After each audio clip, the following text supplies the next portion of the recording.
Hello बच्चों, ये question पढ़ लेते हैं। A water pump driven by the petrol raises water at a rate of 0.5 metre cube per minute from a depth of 30 metre. If the pump is 70% efficient, what power is developed by the engine? और चार options दे रखे हैं। यहाँ पे की concept हो सकता है पावर, किस तरह से हम निकालते हैं ये हमें पता होना चाहिए।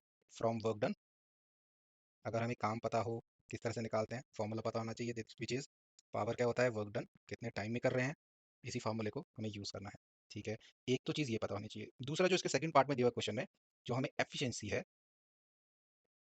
ये किस तरह से अप्लाई करते हैं, किस तरह से हम इनपुट और आउटपुट सोचेंगे पंप की, ये भी हमें ध्यान में होना चाहिए कॉन्सेप्ट।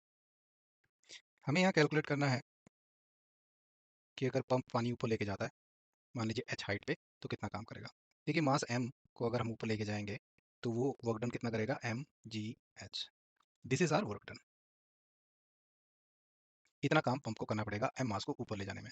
अगर हमें ये चीज़ पर सेकंड में मिल जाए, यानी कि मास कितना जा रहा है ऊपर पर second multiplied by ji H, तो ये क्या चीज़ निकल गई, ये हमारा पावर हो जाएगा। What is power, work done per unit time. तो यहाँ पे निकल आएगा इतने जूल्स का काम हो रहा है पर सेकंड। तो यहाँ पर इसको ही हम पावर बोलेंगे। तो पावर हमें इस तरह से निकालनी है। अब यहाँ पर क्वेश्चन होगा कि सर यहाँ पर निकाल सकते हैं, बट ये किस तरह से निकाला जाए, मास पर सेकंड कितना जा रहा है। तो इसी के लिए हमें क्वेश्चन में हिंट दी गई है। अब सॉल्व करते हैं। देखिए हमें दिया गया है वॉल्यूम पर मिनट, कितना दिया हुआ है, 0.5 मीटर क्यूब पर मिनट। पहले तो सेकंड में करें, ये कितना हो जाएगा, 0.5 metre cube divided by 1 minute में 60 सेकंड्स होते हैं, तो इतना हम निकाल सकते हैं। ये हो जाएगा 5/600। अभी सॉल्व नहीं कर रहा हूँ इसको। इतना मीटर क्यूब पर second.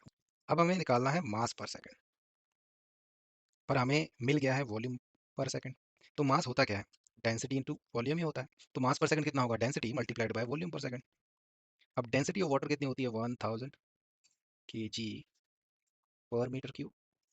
Now let's multiply it by volume कितना जा रहा है पर सेकंड, 5/600 मीटर क्यूब पर सेकंड। तो यहाँ से मीटर क्यूब कैंसिल हो जाएगा और हमें मास मिल जाएगा, ये जीरो ये कैंसिल हो जाएंगी, ये हो जाएगा 50/6 के जी पर सेकंड। तो एम बाई एस भी हमें मिल गया इस इक्वेशन से, विच इज 50/6। तो बस अब इस फॉर्मूले में डालनी है वो चीज़। तो यहाँ पर आ जाते हैं, तो हमारी जो पावर हो जाएगी P, जितनी हमें चाहिए, that should be 50/6 M by S हो गया ना, मास पर सेकंड कितना जा रहा है, मल्टीप्लाइड बाई जी ले लेते हैं 9.8, और एच दिया हुआ है, गिवन है 30 मीटर पर लाया जा रहा है उसे, तो 30।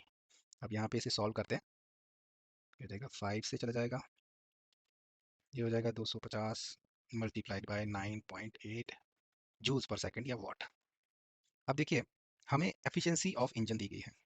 देखिए पावर हमें जितनी चाहिए हो, या आउटपुट जितनी चाहिए, और पावर इनपुट जितनी देनी पड़े, इसी के रेशो को एफिशिएंसी हम कहते हैं। हमें आउटपुट चाहिए 250 इंटू 9.8 की, इतने वॉट के आउटपुट चाहिए, बट जो पावर इनपुट है ये कितनी दें, we don't know. Let's say ये है पी आई। अब ये इक्वल होना चाहिए 0.7 के, क्योंकि 70% एफिशिएंट है हमारा पंप।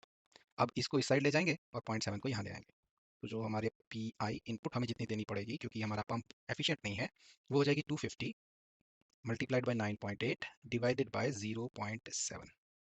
डेसिमल डेसिमल खत्म हो जाएंगे, 98 7, और ये 7 कट भी हो सकता है, 7 और 14 से चला जाएगा। अब 14 इंटू 250 करना है, तो यहाँ आ जाएगा 7 हासिल, 55 आ जाएगा, एक जीरो और था, तो इतने वॉट। तो जो हमें इनपुट पावर देनी पड़ेगी, दैट शुड बी 3500 वॉट। तो इसीलिए ये जो ऑप्शन सी है, that is the correct option.